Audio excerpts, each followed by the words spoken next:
ಕೇಂದ್ರ ಸರ್ಕಾರದ ಇ20 ಎಥೆನಾಲ್ ಮಿಶ್ರಿತ ಪೆಟ್ರೋಲ್ ನೀತಿ ಹಾಗೂ ಅದರಲ್ಲಿನ ಭ್ರಷ್ಟಾಚಾರದ ಆರೋಪಗಳಿಗೆ ತಮ್ಮನ್ನ ಮತ್ತು ತಮ್ಮ ಕುಟುಂಬವನ್ನ ಅಪಪ್ರಚಾರ ಮಾಡಲಾಗುತ್ತಿದೆ ಎಂದು ಕೇಂದ್ರ ರಸ್ತೆ ಸಾರಿಗೆ ಮತ್ತು ಹೆದ್ದಾರಿ ಸಚಿವ ನಿತಿನ್ ಗಡ್ಕರಿ ಬಾಂಬೆ ಹೈಕೋರ್ಟ್ ಮೆಟ್ಟಿಲೇರಿದ್ದಾರೆ.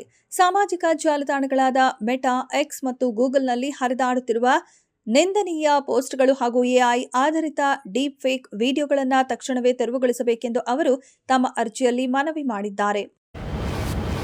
ರಾಜ್ಯದಲ್ಲಿ ಹೆಚ್ಚುತ್ತಿರುವ ವಸತಿ ಹಾಗೂ ಆಂತರಿಕ ಮೂಲಸೌಕರ್ಯ ಅಭಿವೃದ್ಧಿಯ ಬೇಡಿಕೆಯನ್ನ ಪೂರೈಸಲು ತಮಿಳುನಾಡು ಸರ್ಕಾರವು ನೆರೆ ರಾಜ್ಯಗಳಿಗೆ ಕಲ್ಲುಗಳು ಮತ್ತು ನಿರ್ಮಾಣ ಸಾಮಗ್ರಿಗಳ ಸಾಗಣೆಯ ಮೇಲೆ 3 ತಿಂಗಳ ತಾತ್ಕಾಲಿಕ ನಿಷೇಧ ವಿಧಿಸಿದೆ.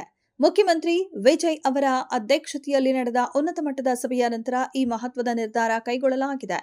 ಕರ್ನಾಟಕ, ಕೇರಳ ಮತ್ತು ಆಂಧ್ರಪ್ರದೇಶ ರಾಜ್ಯಗಳಿಗೆ ಸ್ಯಾಂಡ್, ಮೆಟಲ್, ಜೆಲ್ಲಿ ಮತ್ತು ಇತರ ಕಟ್ಟಡ ನಿರ್ಮಾಣ ಸಾಮಗ್ರಿಗಳನ್ನು ಸಾಗಿಸುವುದನ್ನು 3 ತಿಂಗಳ ಕಾಲ ಸಂಪೂರ್ಣವಾಗಿ ನಿಷೇಧಿಸಲಾಗಿದೆ. ಆದರೆ ಪುದುಚೇರಿ ಮತ್ತು ಕಾರೈಕಲ್ ಕೇಂದ್ರಾಡಳಿತ ಪ್ರದೇಶಗಳಿಗೆ ಈ ಆದೇಶದಿಂದ ವಿನಾಯಿತಿ ನೀಡಲಾಗಿದೆ.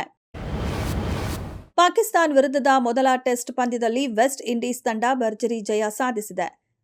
ಟ್ರಿನಿಡಾಡ್ನ ಬ್ರಿಯಾನ್ ಲಾರಾ ಸ್ಟೇಡಿಯಂನಲ್ಲಿ ನಡೆದ ಈ ಪಂದ್ಯದಲ್ಲಿ ಟಾಸ್ ಗೆದ್ದ ವೆಸ್ಟ್ ಇಂಡೀಸ್ ನಾಯಕ ರೋಸ್ಟನ್ ಚೆಸ್ ಬ್ಯಾಟಿಂಗ್ ಆಯ್ದುಕೊಂಡಿದ್ದರು. 212 ರನ್ಗಳ ಸುಲಭ ಗುರಿ ಬೆನ್ನತ್ತಿದ ಪಾಕಿಸ್ತಾನ ತಂಡವನ್ನು 120 ರನ್ಗಳಿಗೆ ಆಲ್ಔಟ್ ಮಾಡುವ ಮೂಲಕ ವೆಸ್ಟ್ ಇಂಡೀಸ್ ತಂಡವು 90 ರನ್ಗಳ ಭರ್ಜರಿ ಜಯ ಸಾಧಿಸಿದೆ. ಈ ಗೆಲುವಿನೊಂದಿಗೆ ವಿಂಡೀಸ್ ಪಡೆ 2 ಪಂದ್ಯಗಳ ಟೆಸ್ಟ್ ಸರಣಿಯಲ್ಲಿ 1-0 ಅಂತರದಿಂದ ಮುನ್ನಡೆ ಸಾಧಿಸಿದೆ. ಇಂದು ದೇಶಾದ್ಯಂತ ಗುರುಪೌರ್ಣಿಮೆಯ ಪವಿತ್ರ ಆಚರಣೆ ಜೋರಾಗಿದ್ದು, ಜ್ಞಾನದ ಬೆಳಕು ತೋರಿದ ಗುರುಗಳಿಗೆ ಗೌರವ ಸಲ್ಲಿಸಲಾಗುತ್ತಿದೆ. ಇನ್ನೊಂದೆಡೆ ತಮಿಳುನಾಡಿಗೆ ನೀರು ಹರಿಸುವಂತೆ ಕಾವೇರಿ ನೀರು ನಿಯಂತ್ರಣ ಸಮಿತಿ ಆದೇಶಿಸಿರುವುದನ್ನು ವಿರೋಧಿಸಿ ಮಂಡ್ಯದಲ್ಲಿ ಭೂಮಿ ತಾಯಿ ಹೋರಾಟ ಸಮಿತಿ ನೇತೃತ್ವದಲ್ಲಿ ರೈತರು ಪಂಜಿನ ಮೆರವಣಿಗೆ ನಡೆಸಿ ತೀವ್ರ ಆಕ್ರೋಶ ಹೊರಹಾಕಿದ್ದಾರೆ. ಈ ನಡುವೆ ರಾಜ್ಯದ ಕರಾವಳಿ ಮತ್ತು ಮಲೆನಾಡು ಭಾಗಗಳಲ್ಲಿ ಮುಂಗಾರು ಅಬ್ಬರಿಸುತ್ತಿದ್ದು, ಉಡುಪಿ, ದಕ್ಷಿಣ ಕನ್ನಡ, ಉತ್ತರ ಕನ್ನಡ, ಶಿವಮೊಗ್ಗ ಹಾಗೂ ಚಿಕ್ಕಮಗಳೂರು ಜಿಲ್ಲೆಗಳಿಗೆ ಹವಾಮಾನ ಇಲಾಖೆ ಆರೆಂಜ್ ಅಲರ್ಟ್ ಘೋಷಿಸಿದೆ.